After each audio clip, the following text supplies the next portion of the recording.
Hello,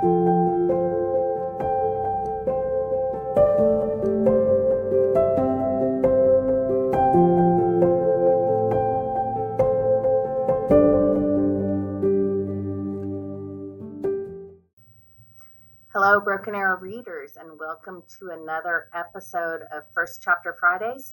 I'm your librarian, Coach Smith, here in the library to share with you another book. I hope that everyone's enjoying their Distance Learning Friday today, and I wanted to take this opportunity for our First Chapter Fridays to recognize that September is Deaf Awareness Month for the nation. It's nationwide, and it is a time to recognize and acknowledge and accept the deaf community in all their many layers. And so a book that I have on one of our book displays, because we do have a display for Deaf Awareness Month, is called Give Me a Sign. I'm going to turn off my light for a minute so I can show you the cover so it's not reflecting. This is Give Me a Sign. It is by Anna Sortino, and Anna Sortino is a hearing impaired author who wanted to write a story that showed some representation of her life and the way that she has lived her life with her hearing aids, and just to represent people of differing abilities. She also wanted to make sure that you understood that there are many ways to be deaf, it's not just one or the other, that there are many different levels. And so our main character is kind of in the middle between straddling the two communities, the hearing community and the deaf community. And so I'm going to read to you now the first chapter of Give Me a Sign by Anna Sortino. Let me get to chapter 1. No one knows my deafness as well as I do. There isn't a single test that can truly get inside my head and understand how I'm experiencing the world. Doctors, parents, and strangers like to chime in with their assumptions.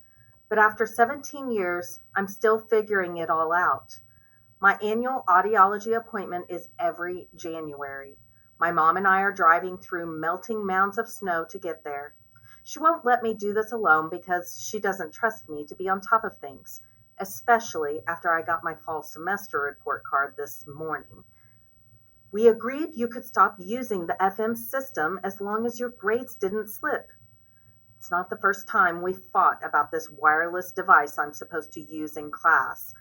My mom stares straight ahead as she drives down the highway, and I have to crane my neck to read her lips. Are you proud of getting straight C's, Lila? Half of my teachers practically refuse to wear it anyway, I mumble. It's too much of a hassle. Then you have to remind them to use it.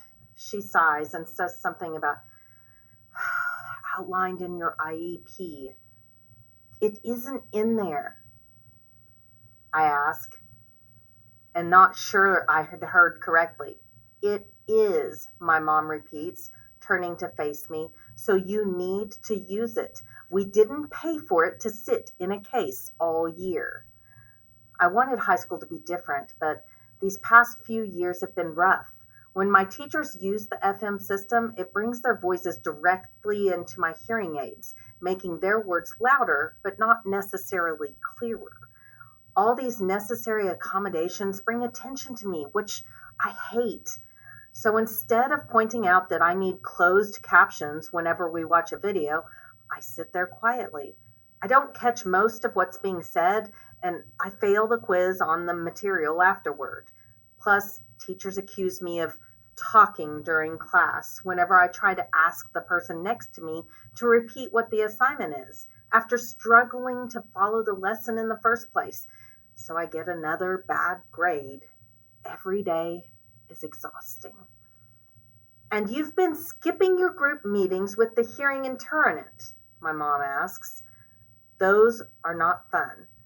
An hour each week, I'm forced to learn how to advocate for myself, which often boils down to a reminder to sit in the front row. How am I supposed to get better grades if I'm pulled from class? My mom can't think of a response to that one. She clenches her teeth and turns carefully into the hospital's salt-covered parking lot. We wait in the lobby for my audiologist. A toddler, fitted with 2 large hearing aids, runs across the room. His parents are trying to hide the fact that they're observing me closely. I'm used to the stares, especially here since I'm one of the oldest patients at this children's center. It's possible this kid and his family have never seen someone my age with hearing aids before. They wonder what he'll be like when he grows up. When I was young, I didn't really know any older deaf people either, until I went to summer camp. My audiologist brings us back from my hearing test, and I take a seat in an office chair positioned in the middle of the dark gray enclosed sound booth. This space doesn't exactly scream comfort. To the outside observer, this may seem a strange little room. There's a creepy animatronic monkey on the shelf in the corner with its cymbals hanging lifeless, since it's used when testing little kids. The wide metal door to my right seals this chamber shut. I wish I were alone. Instead, my mom sits on an identical chair against the back wall, holding her purse, silently observing. I steady my hands together in my lap, resisting the urge to crack my knuckles. My audiologist, Miss Shelley, a cheerful presence throughout the years, has me remove my hearing aids. They're now sitting on a tissue at the side table to my left.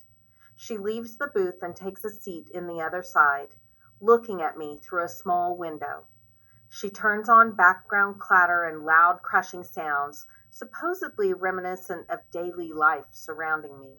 As I struggle through the chaos to decipher words, she says into a microphone,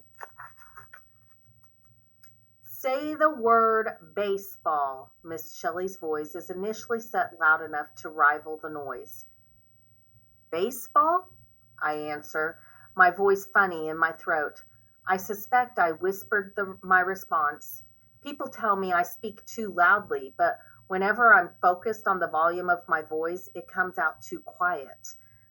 I cough to clear my throat, wondering why I'm nervous. I've done this every year of my life. It's nothing new. "Say the word hot dog." "Hot dog." Whoops. Sort of yelled that one. I need to settle into a happy medium. The chair scratches my thighs as I shift to relax my shoulders and stare ahead. My audiologist is holding an envelope over her mouth so I can't read her lips. She keeps gradually lowering the volume now, so it's projected at a level that isn't necessarily comfortable or effortless to hear. "Say the word ice cream." Ice cream? I'm still confident enough that in the words to repeat them, but it gets more difficult. Miss Shelley increases the background noise, and I almost can't tell if she's still speaking. She's being drowned out by the roar. From the familiarity, I recognize "say the word," yet I can't make out the rest. I scrunch my nose and tilt my head to the side. Definitely didn't catch this one. It was, no, I'm supposed to give my best guess, but I can't even think of a word similar to what I heard.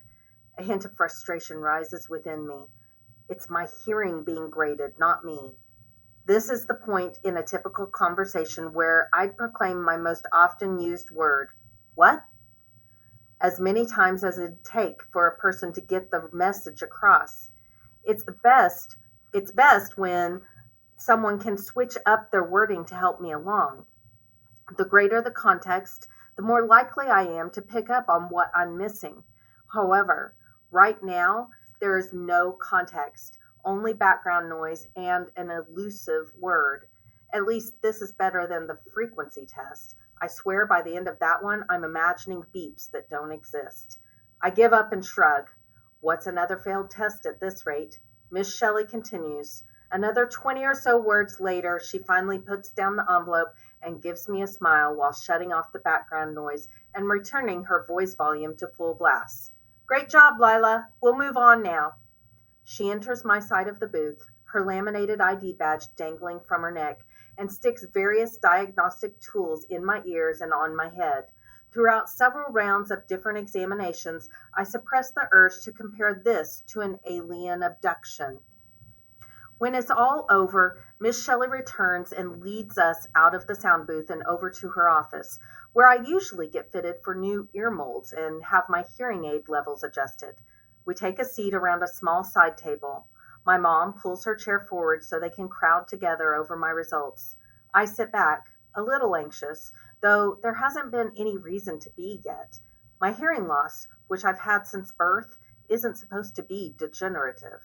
My mom frowns at the printout. I scramble to push in my hearing aids, looping the backs over and behind my ears. Wearing them helps, but they're never going to be a perfect fix. What people don't understand is that when I'm wearing my hearing aids, there's still a lot that I miss. And without them, there's still a lot I could catch by relying on lip reading and deductive reasoning. We peer at the audiogram as my audiologist points to the zigzag lines trailing downward along the bottom half of the graph. The results for my left and right ears are close together, a fairly even loss across both sides. So we have a small dip since last time, Miss Shelley explains seriously, but then she smiles. I wouldn't be too worried about it. All the more reason for her to use her accommodations for school, my mom says. There is a newer FM she might prefer. Miss Shelley reaches back to her desk to get a pamphlet for my mom, bypassing other ones that showcase different hearing aid brands or ear mold color options. Look how cool and sleek. It's modern. But I don't care. While they discuss the pros, cons, and cost of a newer model, bemoaning the lack of insurance coverage, I stare back at the audiogram. I've always wondered what an additional loss would feel like. I'm not upset about it. If anything, I'm annoyed it's not more significant. To hearies, that may seem weird. I can't really express why I feel this way other than it might be nice to not stay caught in between. Like, if I had to choose between being fully hearing or fully deaf, I'm not certain my decision would be obvious. And maybe if the loss were profound, my family would be forced to finally take learning American Sign Language seriously. I'd seem deaf enough that my classmates would truly understand my need for all those school accommodations, rather than silently judge and question me. Because right now, they know I'm not hearing, but I don't fit their expectations of deafness either. It's a strange realm here in the middle. Since I'm overdue for a new set of hearing aids, Miss Shelley gets out the supplies to create ear mold impressions. I sit still as she squeezes cold pink goo into each ear. In a few weeks, I'll come get the molds and processors when they're ready and assembled. It will take wearing them a while for my brain to adjust to the latest technology and for the world around me to sound like I'm used to. I'm not ashamed of my disability or anything like that. What bothers me is trying to fit into a hearing world, that I'm constantly the odd one out, the one who always has to explain or adjust. I can think of one place where I didn't feel this way. Grey Wolf, a summer camp for the deaf and blind. I stopped going after 8th grade since leaving for an entire summer didn't really fit into my plans once high school began. But it was a unique place where I didn't have to explain my hearing loss to anyone, and it was my introduction to the sign language and deaf culture. I'm starting to really miss it. And that's chapter 1 of Give Me a Sign by Anna Sortino. If you're interested in checking this book out, come by the library. It is on our Deaf Awareness Month library display, and you're allowed to check out any books from our display. We have some other books as well to honor Deaf Awareness Month, so come look at that. And if you have any questions, feel free to stop by and ask. All right, I'll see you next time. Keep reading.